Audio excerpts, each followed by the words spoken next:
ಶೆಣೆಯವರು ಹಾಗೂ ಉಡುಪಿ ಕೌನ್ಸಿಲರ್ ಸದಸ್ಯರಾದ ಜನಾರ್ದನ್ ಬಂಡಾಕರ್ ಅವರು ಹಾಗೂ NSY ಉಡುಪಿ ಡಿಸ್ಟ್ರಿಕ್ಟ್ ಪ್ರೆಸಿಡೆಂಟ್ ಆದ ಕೃಷ್ಣ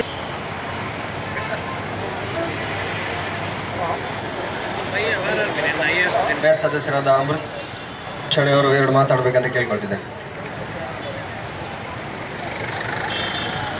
ಈ ಪ್ರತಿಭಟನೆಯ ನೇತೃತ್ವವನ್ನು ವಹಿಸಿರ್ತಕ್ಕಂಥ ಉಡುಪಿ ಜಿಲ್ಲಾ NSUIನ ಅಧ್ಯಕ್ಷರಾದ ಕ್ರಿಸ್ಟನ್ ಅಲ್ಮೇಡಾರವರೇ, ಈ ಪ್ರತಿಭಟನೆಯಲ್ಲಿ ಉಪಸ್ಥಿತರಿದ್ದ ಉಡುಪಿ ನಗರಸಭಾ ಸದಸ್ಯ ಜನಾರ್ದನ್ ಬಂಡಾರ್ಕರ್ ಅವರೇ, ಒಂದು ವಿದ್ಯಾರ್ಥಿನಿಯು ನಿಗೂಢವಾಗಿ ಸಾವನ್ನಪ್ಪಿತು.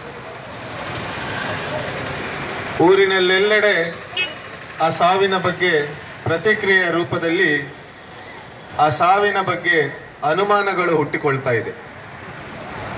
ಅದು ಕೊಲೆ ಆಗಿರ್ಬೋದು, ಆತ್ಮಹತ್ಯೆ ಆಗಿರ್ಬೋದು, ಅಥವಾ ಆತ್ಮಹತ್ಯೆಗೆ ಯಾವುದು ಕಾರಣ ಇರ್ಬೋದು, ಅವಳು ಆತ್ಮಹತ್ಯೆ ಮಾಡಿಕೊಂಡಂಥ ಸನ್ನಿವೇಶಗಳು ಯಾಕೆ ನಿರ್ಮಾಣ ಆಯಿತು, ಮಾನಸಿಕ ಒತ್ತಡ ಇದ್ದಿರ್ಬೋದು, ಯಾರ್ದಾದ್ರೂ ಕಿರುಕುಳ ಇದ್ದಿರ್ಬೋದು, ಕಾಲೇಜಿನ ಆಡಳಿತ ಮಂಡಳಿ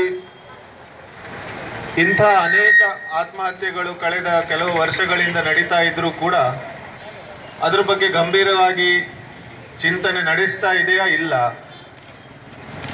ಈ ಎಲ್ಲವನ್ನ ಸಮರ್ಪಕವಾಗಿ ಸರ್ಕಾರ ತನಿಖೆ ಮಾಡಬೇಕು ಅಂತ ಉಡುಪಿ ಜಿಲ್ಲಾ NSUI ಆಗ್ರಹ ಪಡಿಸ್ತಾ ಇದೆ.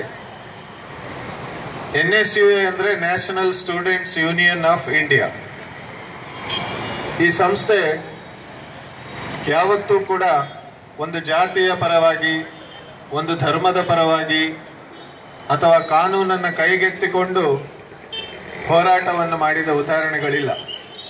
ಶಾಂತ ರೀತಿಯಲ್ಲಿ ಮಹಾತ್ಮ ಗಾಂಧಿಯವರು ಹಾಕಿಕೊಟ್ಟಂಥ ಮಾರ್ಗದಲ್ಲಿ NSUI ಅವರು ಯಾವತ್ತೂ ಕೂಡ ವಿದ್ಯಾರ್ಥಿಗಳಿಗೆ ಅನ್ಯಾಯ ಆದಾಗ ಬೀದಿಯಲ್ಲಿ ನಿಂತು ಪ್ರತಿಭಟನೆ ಮಾಡಿ ನ್ಯಾಯವನ್ನು ಒದಗಿಸಿಕೊಟ್ಟಂಥ ಉದಾಹರಣೆ ಇದೆ. ಆ ನಿಟ್ಟಿನಲ್ಲಿ ನಾನು ಉಡುಪಿ ಜಿಲ್ಲಾ NSUIನ ಅಧ್ಯಕ್ಷರಾದ ಕ್ರಿಸ್ಟನ್ ಅಲ್ಮೇಡಾರ್ ಅವರಿಗೂ ಹಾಗೂ ಅವರಿಗೆ ಬೆಂಬಲವಾಗಿ ನಿಂತ ಇಲ್ಲಿ ಬಂದು ಕಾವ್ಯ ಅವರ ಹಿನ್ನೆಲೆಯನ್ನು ಗಮನಿಸಿದಾಗ ಅವರು ಒಂದು ಸ್ಪೋರ್ಟ್ಸ್ ಪರ್ಸನಾಲಿಟಿ. ನಾವು ನೋಡ್ತೇವೆ ಸ್ಪೋರ್ಟ್ಸ್ ಪರ್ಸನಾಲಿಟಿಗಳಲ್ಲಿ ಯಾವಾಗಲೂ ಒಂದು ಸ್ಪೋರ್ಟಿವ್ ಮೈಂಡ್ ಇರುತ್ತೆ, ಅಂದ್ರೆ ಕ್ರೀಡಾ ಸ್ಫೂರ್ತಿ ಇರುತ್ತೆ. ಕ್ರೀಡಾ ಸ್ಫೂರ್ತಿ ಅಂದ್ರೆ ಏನು?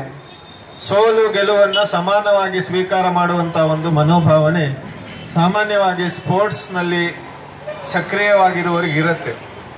ಒಂದು ಸ್ಪೋರ್ಟ್ಸ್ ಪರ್ಸನಾಲಿಟಿ ಆತ್ಮಹತ್ಯೆ ಮಾಡ್ಕೊಳ್ತಾರಂತಾದ್ರೆ ಸ್ವಲ್ಪ ನಂಬಲಿಕ್ಕೆ ಕಷ್ಟ ಆಗ್ತದೆ. ನಾವು ಅದನ್ನು ಆತ್ಮಹತ್ಯೆ ಅಲ್ಲ, ಕೊಲೆ ಅಂತ ಹೇಳ್ತಾ ಇಲ್ಲ, ನಾವು ತನಿಖೆ ಮಾಡಿ ಅಂತ ಆಗ್ರಹ ಪಡಿಸ್ತಾ ಇದ್ದೇವೆ.